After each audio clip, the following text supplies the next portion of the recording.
నామానికి మహిమ కలుగును గాక. ఈ అవకాశం ఇచ్చిన మన ఆత్మీయ తండ్రి గారికి, ఆత్మీయ తల్లి గారికి నా హృదయపూర్వక వందనాలండి. 3వ రోజు కూడి వచ్చిన ప్రతి ఒక్కరికి నా హృదయపూర్వక వందనాలు. త్వరగా బైబిల్ గ్రంథం తెరిచినట్లయితే ఈ రోజున వాక్యం చూసుకున్నాం. యిర్మీయా గ్రంథము 4వ అధ్యాయము 14వ వచనం. ప్రతి ఒక్కరూ ఓపెన్ చేద్దామండి. బైబిల్ గ్రంథం 4వ అధ్యాయము 14వ వచనం. యిర్మీయా 4వ అధ్యాయం 14వ వచనం చదవాలి. యెరూషలేమా, నీవు రక్షించబడినట్లు నీ హృదయములో నుండి చెడుతనమును కడిగి వేసుకొనుము. ఎన్నాళ్ళ వరకు నీ దృష్టి అభిప్రాయములు నీకు కలిగియుండును. ఎక్కడి వారు అక్కడ కళ్ళు మూసుకున్నట్లయితే చిన్న ప్రార్థన చేసుకుందామండి. మహాపరిశుద్ధమైన ప్రేమ గల తండ్రి, ఈ వాక్యం ద్వారా కూడి వచ్చిన బిడ్డలతో, నిలబడి నాతో, మైక్ చదువుతున్నారు వింటున్న ప్రతి ఒక్కరితో, లైవ్లో చూస్తున్న ప్రతి ఒక్కరితో మీరే సూటిగా తేటగా మాట్లాడమని కోర్చు. యేసే అతి పరిశుద్ధులను ప్రార్థించి అడిగి వేడుకుంటున్నాం మా పరమ తండ్రి, ఆమేన్. మరొక్కసారి చదువుకుందామండి. యెరూషలేమా, నీవు రక్షింపబడినట్లు నీ హృదయములో నుండి చెడు తడమును కడిగి వేసుకొనుము. ఎన్నాళ్ళ వరకు నీ దుష్ట అభిప్రాయములు నీకు కలిగి ఉండును. చాలమ్మా. ఆ మాట అన్నప్పుడు యెరూషలేమా స్టార్టింగ్ ఏం చదివారండి? వినపడట్లా. యెరూషలేమా అన్న వర్డ్ ప్లేస్ లో మీ పేరు పెట్టుకోండి. మీ పేరు పెట్టుకోండి. చదవాలి ఒకసారి, మళ్ళీ చదవండి. ఝాన్సీ, నీవు రక్షింపబడినట్లు చదువు. నీ హృదయము నుండి చెడుతనము కడిగి వేసుకొనుము. ఎన్నాళ్ళ వరకు నీ దుష్టభిప్రాయములు నీకు కలిగి ఉండును. ఇంక ఎన్నాళ్ళ వరకు, ఇంకెన్ని సంవత్సరాలు, ఇంక ఎన్ని ఏళ్ళు, ఎంత కాలము, ఎన్ని రోజులు నీ చెడుతనము నీ హృదయములో ఉంచుకుంటావు? నీ చెడుతనము ఇంక ఎన్నాళ్ళ వరకు, ఇంకెన్ని సంవత్సరాలు నీ హృదయంలోనే ఉంచుకుంటావు? వాటిని కడుక్కో అంటున్నాడు. వాటిని కడిగి వేయము. నీ యొక్క చెడుగుతనముని కడిగి వేయము.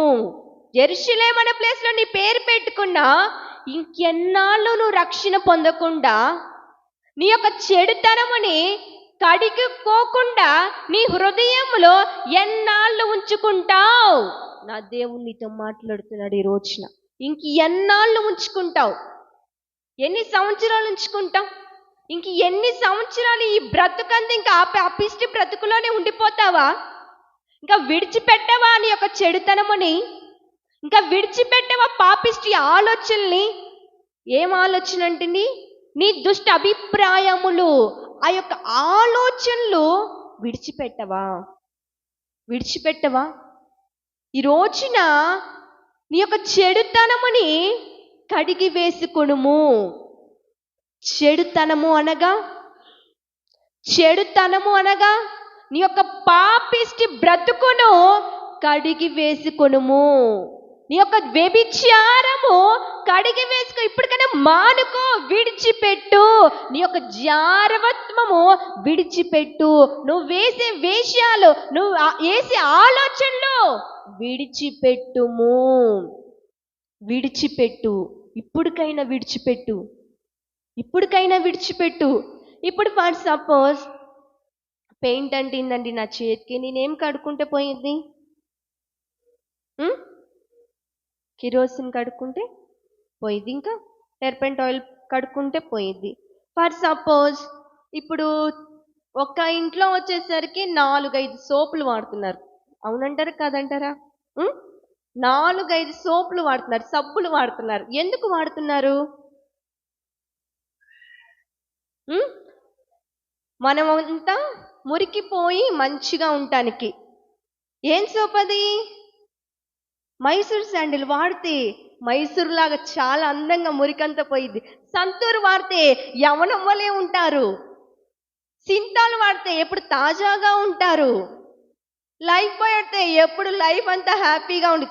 చాలా రకాల సబ్బులు సోపులు వాడుతున్నాం, కానీ దేనికి వాడుతున్నాం అది? ఉం? మన యొక్క శరీరం మంచిగా సౌందర్యంగా మురికంతా పోయే విధంగా ఉండాలని వాడుతున్నాం. కానీ నీ హృదయములో ఉన్నది, నీ హృదయములో ఉన్న పాపము దేన్ని పెట్టి కడుగుతే పోయిద్ది? యేసు రక్తములో నువ్వు కడగబడితే నీ యొక్క పాపము పోయిద్ది. కానీ ఆ యొక్క పాపము పోకుండా, పాపం పోవడానికి కృష్ణాని, గంగని, గోదావరని, అన్నదానాలని, పుణ్యక్షేత్రాలని అక్కడికని ఇక్కడికని వెళ్ళి మునుగుతున్నావు. నీ పాపం పోయిద్దా? నీ పాపం పోయిద్దా? వాళ్ళేదో చెప్తే అట్లా చేస్తే, అనాథ పిల్లలకి ఇట్లా ఇస్తే వాట్లా కాదు ప్రియబిడ్డ. నీ యొక్క పాపము పోవాలంటే యేసు రక్తములో కడుగుబడు. నీ యొక్క పాపము విముక్తి చేస్తాడు నా యేసయ్య. నా యేసయ్య విముక్తి చేస్తాడు. ఇంకెంత కాలము నీ భార్యకు తెలియకుండా అక్రమం? ఇంకెంత కాలము నీ భర్తకు తెలియకుండా అక్రమం? ఇంకెంత కాలము బిడ్డ తల్లిదండ్రులు లేకుండా, తల్లిదండ్రులు తెలియకుండా దాగుడు మూటాటలు? ఇంకెంత కాలం? చూస్తున్నాడు ఆయన, అన్ని చూస్తున్నాడు. ఆకాశములో ఉన్న దేవుడు వంగి చూస్తున్నాడు ప్రతి ఒక్క నరుడిని.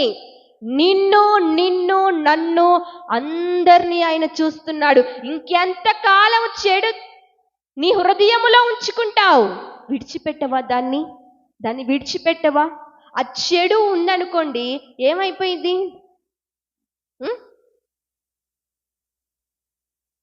పాలున్నాయి, ఆ పాలల్లో మంచిగా బాగా కాశారు, ఇంత విషపు చుక్కేస్తే మొత్తం విషం అయిపోతుంది. మరి నీ యొక్క దేహమంతా ఆయన ఆలయం అయి ఉంది. మరి నీ దేహంలో, ఆ హృదయంలో పాపం ఉంచుకుంటే నీ ప్రార్థన ఆలకిస్తాడా? ఈ యొక్క ప్రార్థన ఆలకిస్తాడా?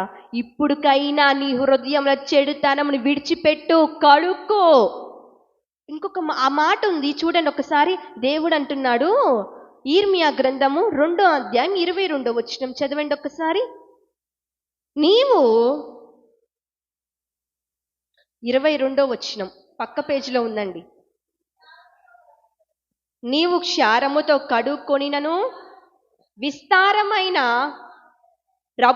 సబ్బు రాసుకొనినను నీ దోషము మరకవలే నాకు కనపడుచున్నది. ఇది ప్రభువైన యెహోవా వాక్కు. చాలమ్మా, నీవు క్షారముతో కడుక్కున్న ఎడల, సబ్బు రాసుకొని నీ దోషములని, మరక ఉంది కడుక్కొని ఎలడ, ఆ మరక వలే నాకు కనపడుతుంది. ఆ మరక వలే నాకు కనపడుతుంది. ఎందాక చూస్తున్నాడు. ఎందాక, ఎన్ని కాలాలు, ఎన్ని సంవత్సరాలు, ఎన్ని రోజులు, ఇంక ఎంత కాలము విడిచిపెట్టవా? నీ యొక్క చెడుతనముని విడిచిపెట్టవా? చీదర వేయట్లేదా? ఏంది నా బ్రతుకు అనిపించట్లేదా ఈ రోజున నీకు? ఇంక ఎంత కాలము సబ్బుతో కడుక్కుంటే పై ఒక్క రూపం మారిద్దేమో కానీ, పై ఒక్క మన శరీరంలో ఉన్న మురికిపోయిద్దేమో కానీ, లోపల ఉన్న పాపము పోవాలంటే నువ్వు యేసు రక్తములో కడగబడాలి. అప్పుడే నీ యొక్క పాపం విడిపించబడిద్ది. అప్పుడే నువ్వు పరిశుద్ధంగా మార్చగలుగుతావు. అంతేగాని అక్కడికి వెళ్తే ఈ హోమాలు చేస్తే, ఆ హోమాలు చేస్తే, అన్నదానం చేస్తే, వాళ్ళకి కొంచెం ఏదైనా సహాయం చేస్తే నా పాపం పోయిద్దని చేస్తుంటే డబ్బులు ఖర్చు అవుతాయి, కానీ నీ పాపం నుంచి నువ్వు విడుదల పొందుకోలేవు. నువ్వు ఎప్పుడైతే యేసు రక్తంలో కడగబడతావో అప్పుడే నీకు విడిపించగలుగుతావు, అప్పుడే నువ్వు విడుదల పొందుకోగలుగుతావు. కానీ మనము ఒక సబ్బు రాసుకున్నట్టు పై వేషానికి రాసుకున్న ఎంత రుద్దినా అదొక మరక వలే కనపడుతుందంట దేవుడికి. అదొక మరక వలే కనపడుతుంది. ఎలా కనపడుతుంది? ఒక మరకలాగే కనపడుతుంది నాకు. కానీ నువ్వు ఎంతగా రుద్దినా నాకు ఒక మరక వలే కనపడుతుంది. ఇప్పుడుకైనా నీ యొక్క చెడుతనం విడిచిపెట్టు. ఇప్పుడుకైనా చెడు ఆలోచనలు విడిచిపెట్టు. ఇదేంటి సహోదరు, ఇదేంటి సిస్టర్, మీరు బాగానే చెప్పారే, మేము ఏ పాపము చేయట్లేదే, మేమే విచారము చేయట్లేదే. అవును, అనుకోవచ్చమ్మా, నువ్వు అనుకోవచ్చు. ఒకళ్ళ చూసి అసూయ పడటము కూడా పాపమే. కుళ్ళు కుట్ర నీలో ఉండటం పాపమే. ఒకళ్ళు ఎక్కొస్తుంటే చూడలేని తనం పాపమే. అది కూడా ఒక చెడుతనమే. ఏది ఉందో ఒక్కసారి ఆలోచించుకో. నీకు నువ్వు పరీక్షించుకో. ఏది నీలో దాగుందో? అసూయ ఉందా? కుట్రాలేసే పన్నాగాలున్నాయా? మత్సరం ఉందా? దాగుందా? ఉన్నాయా నీలో? డంబం ఉందా? లేని ఉన్నట్టుగా చెప్పుకొని ఇంకా ఏంది? శరీరేచ్ఛలు అన్నీ ఉన్నాయా నీలో ఈ రోజున? అవన్నీ ఉంటే నువ్వు చెడుతనం జీవిస్తున్నట్టే. ఆ చెడుతనము నాలో ఓ పాపమే కాదు. కుళ్ళు కుట్ర అసూయ గర్వం కక్షలు పగలు నీలో ఉన్నా నువ్వు చెడుతనంలో జీవిస్తున్నట్లయితే నువ్వు విడిచిపెట్టు ఆ చెడుతనముని. చెడుతనం విడిచిపెట్టు. ఇంకెంత కాలం, ఇంకెన్ని రోజులు, ఇంకెంత కాలం ఆయన చూస్తున్నాడు. ఆ దుష్ట క్రియలు, దుష్ట అభిప్రాయములు, అదే ఆలోచనలు కూడా నీలో రాకూడదు. వస్తుందా? వాళ్ళు నాశనం అయిపోవాలి, వాళ్ళు ఎక్కి రాకూడదు, మనం ఉన్నతంగా ఉండాలి, వాళ్ళు ఆ చీర కట్టుకుంటే ఓర్చుకునే తలం ఎందుకు? వాళ్ళ నగలేసుకుంటే ఓర్చుకునే తలం ఎందుకు? ఉన్న దాంట్లో సర్దుకుపో.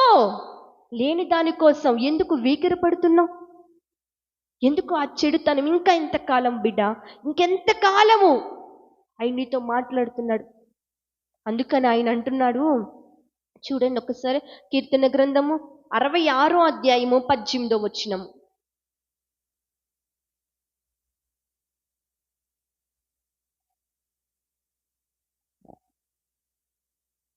66:18. నా హృదయములో నేను పాపము లక్ష్యము చేసిన ఎడలా ఏందంట? ప్రభువు నా మనవి వినకపోయెను. నీ హృదయములో పాపము లక్ష్యము చేసిన ఎడల నువ్వు ఎంత ప్రార్థన చేసినా దేవుడు ఆ మనవి ఆలకించడంట.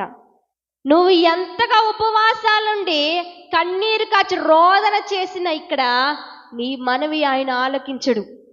నీ మనవి ఆయన ఆలకించడు. ఒక విషయం తెలుసా మీకు? ప్రార్థన చేసేవాడు పాపము చేయడు. పాపము చేసేవాడు ప్రార్థన చేయదు. రాదు వాళ్ళ నోటి నుంచి కపటమైన ప్రార్థన, యేసయ్యా నన్ను కాపాడు, నన్ను క్షమి. ఎంతకాలం అమ్మా, ఎంతకాలం ఇవ్వ, ఎంతకాలం దేశం, ఎంతకాలం? ఇప్పటికైనా హృదయపూర్వకంగా నీ యొక్క చెడుతనం విడిచిపెట్టు. కడుక్కో అంటున్నాడు. కడిగి వేసుకొనుము నీ యొక్క చెడుతనముని. ఆయన నిన్ను క్షమిస్తాడు. అప్పుడు నీ ప్రార్థన ఆలకిస్తాడు. నీ హృదయంలో పాపము లక్ష్యం. ఆయన హృదయం అన్నాడా, బయట అన్నాడా? ఇప్పుడు ఫర్ సపోజ్ ఇట్లా ఉంది ఒక అమ్మాయి. ఈ అమ్మాయి చూసింది కానీ మంచిది, బాగానే ఉంది. ఎట్లా చెప్పగలుగుతున్నారు? తన ఒక ప్రవక్తను బట్టి, తన ఒక క్యారెక్టర్ బట్టి చెప్పగలుగుతున్నారు. కానీ హృదయంలో ఎంత కుళ్ళుందో, కొట్టుందో, కక్షలుందో, అసూయ ఉందో, గర్వం ఉందో ఎవరికి తెలుసు? ఆయన అందుకనే అంటున్నాడు, నీ హృదయములో నువ్వు పాపము లక్ష్యము చేస్తున్నావు కాబట్టే నేను నీ ప్రార్థన ఆలకించట్లేదు, నీకు అందుకనే నేను జవాబు ఇవ్వట్లేదు అంటున్నాడు. అందుకని ఇవ్వట్లేదేమో ఈ రోజున. ఇంకెంత కాలము ఆ యొక్క ఆలోచనలు విడిచిపెట్టు. నీ యొక్క చెడుతనమును విడిచిపెట్టు. ఇప్పుడుకైనా విడిచిపెట్టు. వాళ్ళ మీద అసూయ, వీళ్ళ మీద అసూయ, వాళ్ళు బాగుంటే ఓర్చుకుంటాను ఎందుకు? ఇంకా ఎందుకు? ఇంకెంతకాలం? విడిచిపెట్టు. వాటిని విడిచిపెట్టు. నువ్వు గొప్ప కార్యము చూస్తావు. ఆ రోజున దావీదు బెత్షెబాతో పాపము చేసినప్పుడు దేవుడి సన్నిధిలో సరెండర్ అయ్యాడు కాబట్టి తిరుగులేని రాజ్యం తిరిగేలేదు. 40 సంవత్సరాలు చెప్తే చేస్తారు, అంత గొప్పగా ఆశీర్వదించాడు. మరి నువ్వు చేస్తున్న ప్రార్థన దేవుడు ఆలకించడా? ఆలకించడా? నువ్వు ఇంతగా కన్నీరు కారుస్తున్నావే, ఇంతగా రోదన చేస్తున్నావే, దానికి జవాబు రాదా? జవాబు రాదా? ఎందుకు రాదు? మరి దావీదుకు వచ్చింది జవాబు, మరి నీకెందుకు రాదు? అంటే నీ హృదయంలో పాపం లక్ష్యం చేస్తున్నావేమో, ఇంకా ఆయన నీ మనవి ఆలకించకపోవడానికి. విడిచిపెట్టు దానిని, ఈరోజు విడిచిపెట్టు. ఆయన నీ ప్రార్థన ఆలకిస్తాడు, నీ యొక్క ప్రార్థన ఆలకిస్తాడు. ఆయన ప్రార్థన ఆలకించేవాడండి, మన యొక్క ప్రార్థన ఆలకించి జవాబు ఇచ్చేవాడు. ఎందుకు ఈ మాట అన్నాడంటే, పై మాట ఉంది, ఏమని? నీ హృదయంలో పాపము లక్ష్యము చేస్తున్నావు కాబట్టే నేను నీ మనవి ఆలకించట్లేదు, నేను నీ మనవి ఆలకించట్లేదు. ఈ రోజున ఆ యొక్క చెడుతనము విడిచిపెట్టకుండా నీ హృదయములోనే ఉంచుకొని, ప్రభువా ప్రభువా నన్ను కాపాడయ్యా, ప్రభువా ప్రభువా నన్ను రక్షించయ్యా, నాకు ఈ సమస్య తీర్చయ్యా అంటే ఆయన అంటాడు, ఏమనంటాడు? ఇప్పుడుకైనా ఒప్పుకోమ్మా, ఇప్పుడుకైనా ఒప్పుకోమ్మా. అంతగా కన్నీరు కారుస్తున్నావు, నా హృదయం జాలి హృదయమే, కరిగిపోతున్నా, కానీ ఆ లోపల ఉన్న కుట్ర కుళ్ళును విడిచిపెట్టు, అప్పుడు నీకు గొప్ప జవాబిస్తానంటున్నాడు. మరి ఇప్పుడైనా విడిచిపెడతావా? ఇప్పుడైనా విడిచిపెడతావా? నీ యొక్క చెడుతనముని విడిచిపెడతావా? విడిచిపెట్టినట్లయితేనే నీ యొక్క ప్రార్థన ఆయన ఆలకిస్తాడు. ఈ రోజున నీ హృదయంలో ఏముంది? ఆ చెడుతనం ఉందా? ఆ దుష్ట ఆలోచనలు ఉన్నాయా? ఆ దుష్ట అభిప్రాయాలు నీ హృదయంలో ఉన్నాయా?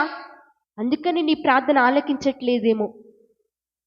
ఒక్కసారి వాటిని విడిచిపెట్టి చూడు, గొప్ప కార్యం నువ్వు చూస్తావు.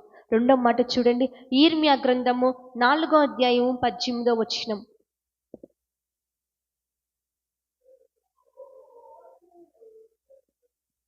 నీ ప్రవక్తనయు నీ క్రియలను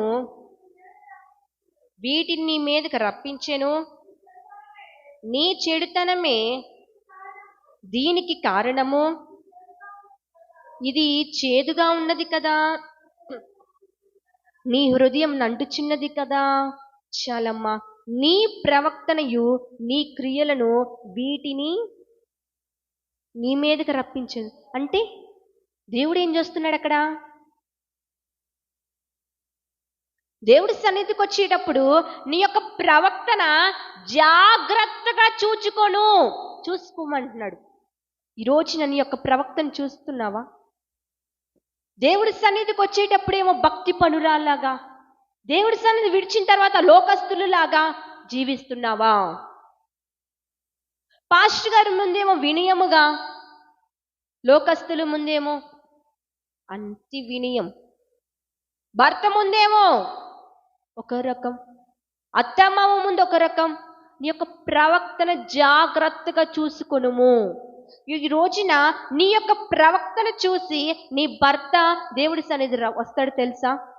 పేతురు రాసిన గ్రంథంలో ఉంది, ఇప్పుడు తెరవమాకండి. కానీ స్త్రీలు ప్రవక్తను చూసి పురుషుల్ని ఆకంటుకొని దేవుడి సన్నిధి రప్పియొచ్చు. చాలా ఈజీ నీ యొక్క ప్రవక్తను మార్చుకుంటే. ఇంకా నేను మార్చుకోను, నా ఇష్టారాజ్యంగా నేను జీవిస్తానంటే చేసేది ఏమీ లేదు. నీ యొక్క క్రియ, నీ యొక్క పని పట్టి కూడా దేవుడు అంటున్నాడు, ఇప్పుడుకైనా విడిచిపెట్టు, నీ యొక్క చెడుతనమును విడిచిపెట్టు. నువ్వు చేస్తున్న పనులు ఎవరికి తెలియకపోవచ్చులే అని అనుకుంటున్నావు, కానీ నీ హృదయంలో ఎరుగుతున్న దేవుడు చెప్తున్నాడు, నేను వాటిని చూస్తున్నా, నీ యొక్క ప్రవక్తని చూస్తున్నా, నువ్వు చేసే ప్రతి పని నేను చూస్తున్నా. నువ్వు ఎక్కడికి వెళ్తున్నావు, ఏం చేస్తున్నావు, ఎవరితో ఉన్నావు, ఎవరితో మీటింగ్ చేస్తున్నావు, ఎవరితో చాటింగ్ చేస్తున్నావు, ఎవరితో డేటింగ్లో ఉన్నావు, నేను చూస్తున్నా. ఇప్పుడుకైనా విడిచిపెట్టు. ఆయన నిన్ను క్షమిస్తాడు. వాటిని విడిచిపెట్టకుండా అవి నాలోనే ఉంటాయి, ఒక పక్కన ఉండని నా ప్రార్థన ఆలకించయ్యా అంటే వాటిని ముందు ఒప్పుకో, అప్పుడు నీ ప్రార్థన నేను ఆలకిస్తానంటున్నాడు. విడిచిపెడతావా ఈ రోజున? విడిచిపెడతావా? నాకు తెలియదులే, నీకు తెలియదు అనుకోవచ్చు ప్రియబిడ్డ. హృదయం ఎరిగిన దేవుడి దగ్గర దాగులాట్లా. చిన్నపిల్లలు ఆడతారు, చిన్నప్పుడు దాంకునే ఆట, కనపడకుండా దాంకుంటారు. ఆటలు ఆడుతున్నావు ఈ రోజున దేవుడి సన్నిధిలో? తల్లిదండ్రుల దగ్గర ఆటలు ఆడుతున్నావా? నీ భార్య దగ్గర దాగుడు మూటలు ఆటలాడుతున్నావా? తెలియదులే, ఇంకెంతకాలం. ఒక్క క్షణము చాలు నీ గుట్టు బట్ట బయలు అవ్వడానికి. ఒక్క క్షణము చాలు. ఇంకా చెయ్యట్లేదంటే ఛాన్స్ ఇచ్చాడు, ఒప్పుకుంటావని ఛాన్స్ ఇచ్చాడు. ఇంకా నేను ఎదగాలయ్యా, నీ సన్నిధిలో నేను ఎదగాలయ్యా, పాటలు బాగా పాడాలయ్యా, ఉజ్జీవంగా పాడాలి, తీయటి స్వరం ఇయ్యయ్యా, నీ ప్రార్థనలో నేను ఎదగాలయ్యా, ఉపవాసాల్లో నేను ఎదగాలయ్యా, నా ప్రార్థన ఆలకించయ్యా అంటున్నావు. నువ్వు ఎందుకు ఎదగట్లేదంటే, నువ్వు ఎందుకు ఆయన ఆత్మ పొందుకోలేకపోతున్నావంటే, ఎందుకు అన్య భాషలు మాట్లాడలేకపోతున్నావంటే, ఎందుకు నువ్వు ఇంకా ఎక్కడేసిన దాన్ని అక్కడే ఉంటున్నావంటే, నీ చెడుతనం విడిచిపెట్టకే. ఈరోజు విడిచిపెట్టు, నీ యొక్క చెడుతనం విడిచిపెట్టు, నువ్వు వేసే వేషాలు విడిచిపెట్టు. అప్పుడు నీ ప్రార్థన ఆయన ఆలకిస్తాడు. దేవుడి సన్నిధికి వచ్చినప్పుడు భక్తిపరురాలుగా పాటలు పాడుతూ దేవుడి సన్నిధిలో ఆరాధన చేస్తూ వాక్యం శ్రద్ధగా విన్నట్టుగా కన్నీరు కార్చడం కాదు, నీ హృదయములో ఉంది. అందుకనే నీ ప్రార్థన ఆలకించట్లా. ఇంతగా కన్నీరు కారుస్తున్నావు, ఇంతగా రోదన చేస్తున్నావు, ఇంతగా ఏడుస్తున్నావు, ఎందుకు నీకు జవాబు రావట్లేదంటే అందుకనే అది ఏదో ఒక సీరియల్ చూస్తాము కావచ్చు, ఒక సినిమా చూస్తాము కావచ్చు, పోకిరి చేస్తాము కావచ్చు, అబద్ధాలు మాట్లాడతాము కావచ్చు, జారత్వం చేయడం కావచ్చు, వ్యభిచారం చేయడం కావచ్చు, నీ హృదయంలో పగలు, కక్షలు, అసూయ, గర్వం ఉండడం కావచ్చు. అందుకని నీ ప్రార్థన దేవుడు ఆలకించట్లా. ఇప్పుడుకైనా విడిచిపెట్టు, వాటిని నీ చెడుతనము నీ కడిగి వేసుకోనము అంటున్నాడు. అది కడుక్కో. దేంతో కడుక్కుంటే పోయింది నీ పాపం? యేసు రక్తంతో కడగబడితే నీ యొక్క పాపం పోయింది. నేను పోగొట్టుకోను, నాకు కార్యం చెయ్యంటే నేను దాన్ని విడిచిపెట్టను, కార్యం చేయంటే ఆయన కూడా ఏమీ చేయలేడు. ఆయన దగ్గర ఆశీర్వాదం ఉంది, ఒక చేతిలో శాపం ఉంది. ఆశీర్వాదం ఉంది, శాపం ఉంది, మరణం ఉంది, జీవం ఉంది, అన్నీ ఆయన చేతిలోనే ఉన్నాయి. చూస్తాడు. ఇంకెంతకాలం ఇంతగా చూస్తాడు. ఇందాక చదువుకున్నాం కదండి, ఎన్నాళ్ళ వరకు నీ దుష్ట అభిప్రాయములు నీకు కలిగి ఉండును. ఎన్నాళ్ళు అంటున్నాడు. ఎంత కాలం విడిచిపెట్టవా? వాటిని విడిచిపెట్టవా? పాపం వల్ల వచ్చే జీతం మరణమే. ఈరోజు నీకు ఆ మరణం కావాలని అనుకుంటున్నావా? దేవుడు ఒక జీవం కావాలనుకుంటున్నావా? వాటిని విడిచిపెట్టు. ఆశీర్వాదం అనే లోకంలోకి ఆయన తీసుకెళ్తాడు. ఆశీర్వాదములో నిన్ను నింపుతాడు. నీ యొక్క చెడుతనమును విడిచిపెడితేనే, వాటిని విడిచిపెట్టినప్పుడు నీ ప్రార్థన ఎందుకు ఆలకించడు? అప్పుడు ఆయన ప్రశ్నించు. నీ ప్రార్థనకు జవాబు రావట్లేదు, ఇంతగా ఏడ్చి ఉపవాసాలు ఉండి చేసినా ఎందుకు అంటే నీ చెడుతనం ఏదో ఒకటి ఉంది. అది అసూయ కావచ్చు, గర్వము కావచ్చు, పగలు కావచ్చు, ఓరలేని తనము కావచ్చు, చేసే జారత్వం, వ్యభిచారము కావచ్చు, ఏదో ఒకటి దాగుంది. దాన్ని ఈరోజు బట్టబలి చేసేసే దేవుడి సన్నిధిలో విడిచిపెట్టు. నేను ఇంకెప్పుడు చేయనయ్యా, నేను ఇంకెప్పుడు ఆ పాపిష్టి జీవితం జీవించినయ్యా, విడిచిపెట్టు. దావీదు విడిచిపెట్టాడు. నువ్వు విడిచిపెట్టవా? ఈ రోజున చెడుతనమును కడిగి వేసుకోవడము అంటున్నాడు. కడుక్కోవా? విడిచిపెట్టవా వాటిని? ఎంతకాలం? నువ్వు ఈ రోజున విడిచిపెట్టు, నీ ప్రార్థనకి వెంటనే జవాబు వచ్చింది. ఇంకొక మాట ఉంది చూడండి, సామెతల గ్రంథము 8వ అధ్యాయము 13వ వచనం.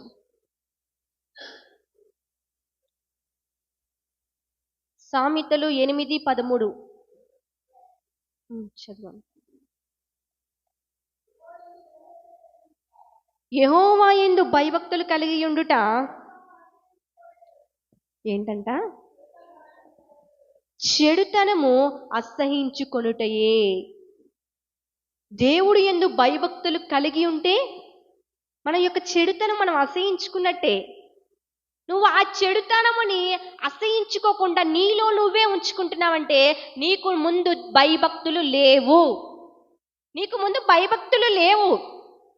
దేవుడు ఏదో గొప్ప కార్యం చేస్తాడని ఒక భక్తి ఉంది, కానీ నిన్ను చూస్తున్నాడని దేవుడు ముందు, దేవుడు నిన్ను చూస్తున్నాడని నీకు భయము లేదు. భయము లేదు. ఆయనను చూస్తున్నాడు, ఆయనను గమనిస్తున్నాడు, ఆయన ప్రవక్తను చూస్తున్నాడు. నువ్వు ఎక్కడికి వెళ్తున్నావు, ఎవరితో మాట్లాడుతున్నావు, ఎవరితో ఉన్నావు, ఎవరితో ఏం చేస్తున్నావో ఆయన చూస్తున్నాడని భయము లేదు. భయము లేదు. అందుకని నీ చెడుతనం నువ్వు అసహించుకోట్లా, దాన్ని విసర్జించట్లా. విసర్జించితే నువ్వు దేవుడు యందు భయభక్తులు కలిగిన బిడ్డవవుతావు. దేవుడు యందు భయభక్తులు కలిగిన స్త్రీ కొనియాడబడును. కానీ ఒక్కటి ఉంటే సరిపోయిద్దా? ఒకటి ఉంటే సరిపోయిద్దండి? ఏం కావాలి? 2 కావాలి. భార్య భక్తులు 2 అన్నారా, 1 అన్నారా? భార్య భర్త 1, భక్తి భయము, భయం భక్తి 2గా ఉన్నాయి. ఫస్ట్ 1 అంటే మనకేముండాలి? 1 ఉంటే సరిపోయిద్దా? భయభక్తులు ఉంటేనే ఆ పాపం మన దగ్గరికి కూడా రాదు. దేవుడు నన్ను చూస్తున్నాడు. ఒక్కసారి నేను చెప్పేది గమనించండి. నువ్వు చేస్తున్న ప్రార్థన ఆయన చూస్తున్నాడు, వింటున్నాడు అని నీకు తెలిసినప్పుడు నువ్వు పాపము చేస్తుంటే ఆయన నిన్ను ఎందుకు చూడడు అని నీకు తెలియదా? నువ్వు ఫోన్ మాట్లాడుతుంటే, వాళ్ళతో చాటింగ్ చేస్తుంటే, వాళ్ళతో వ్యభిచారం చేస్తుంటే, వాళ్ళతో దొంగతనం చేస్తుంటే, వాళ్ళతో పగగా, కక్షగా, అసూయగా నీ హృదయంలో మాట్లాడుకుంటుంటే ఆయనకు తెలియదా? నీ ప్రార్థన ఆలకిస్తున్నావు, కార్యాలు జరుగుతున్నాయి, సాక్ష్యాలు చెప్తున్నావుగా. మరి నువ్వు పాపము చేస్తుంటే ఆయన చూడట్లేదా? నీకు తెలియదా? ఈ రోజున నీ ప్రవక్తను గమనిస్తున్నాడు, నువ్వు వేసే వేషాలు గమనిస్తున్నాడు, నువ్వు మాట్లాడే మాటలు గమనిస్తున్నాడు. నీకు తెలియదా? ఈ రోజున ఆ భయభక్తులు నీలో ఉంటే ఆ చెడుతనం నువ్వు అసహించుకుంటావు. ఛీ, ఈ పాడు బ్రతుకు అది రావట్లేదే నీలో. ప్రార్థన, కన్నీటి ప్రార్థన చేస్తున్నావు. అది ఆలకించే దేవుడు ఇది ఆలకించడా? ఇది చూడడా? హాగరు అనింది అరణ్యములో, నా దేవుడు చూచున్న దేవుడని. మరి నువ్వు అంటున్నావా, చూచుచున్న దేవుడవు నీవే యేసయ్య అని పాట పాడుతున్నావు, కానీ నువ్వు చేస్తున్న పనులు చూస్తున్నాడని నీకు తెలియదా? నా యొక్క ప్రశ్న. తెలియదా నీకు? ఈ రోజున తల్లిదండ్రులకి కనపడకుండా నువ్వు చేయొచ్చు, భర్తకి తెలియకుండా చేయొచ్చు, భార్యకి తెలియకుండా చేయొచ్చు, కుటుంబానికి ఎవరికి తెలియకుండా అక్రమంగా నువ్వు చేయొచ్చు. కానీ ఆకాశములో ఉన్న చూచిన దేవుడికి మరుగైన స్థలం ఏది లేదని గమనించు. నువ్వు ఈ రోజున నువ్వు వాటిని విడిచిపెడితే నీ ప్రార్థన ఆలకిస్తాడు. ఈ రోజున నీ హృదయంలో ఏముంది? నా యొక్క ప్రశ్న. నీ హృదయంలో ఏముంది? హృదయము నిండిన దాన్ని బట్టి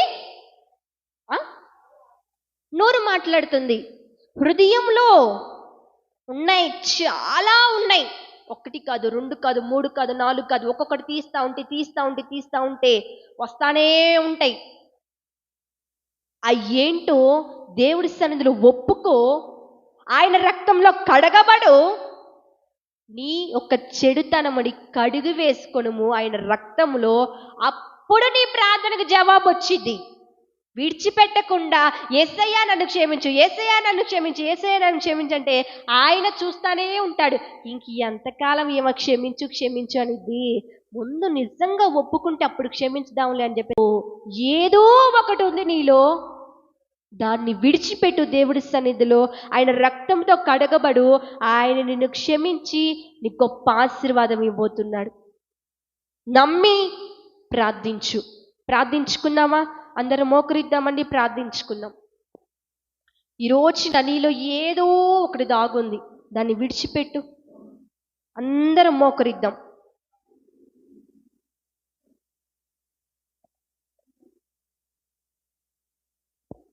అందరం మోకరిద్దామండి, అందరం ప్రార్థన చేసుకుందాం.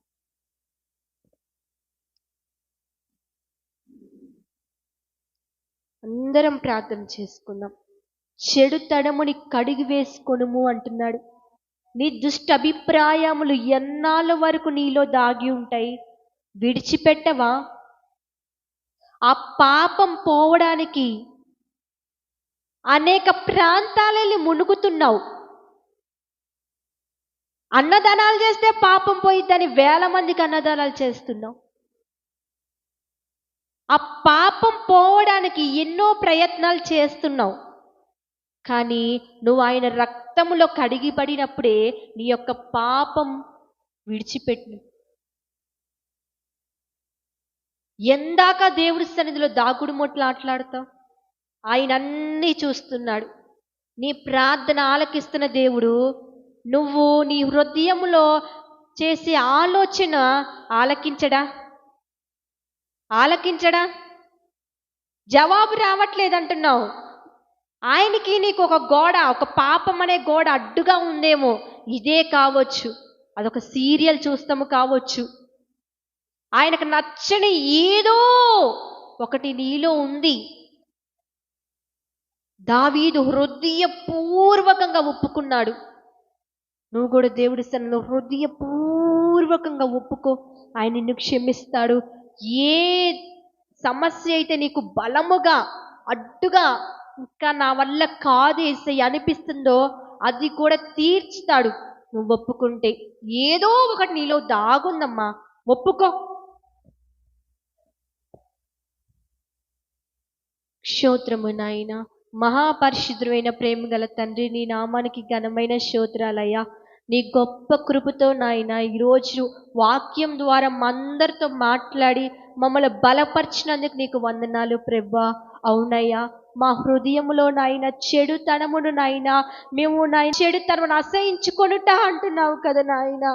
అవునయ్యా నాయన, నీ సన్నిధిలో ప్రభువా ఒక సబ్బు వలె మేము అయా రుద్దిన కానీ అది ఒక మరక వలె కనపడుతుంది అంటున్నావు ప్రభువా. అయా దావీదు నీ సన్నిధిలో హృదయపూర్వకంగా ఒప్పుకున్నాడయ్యా.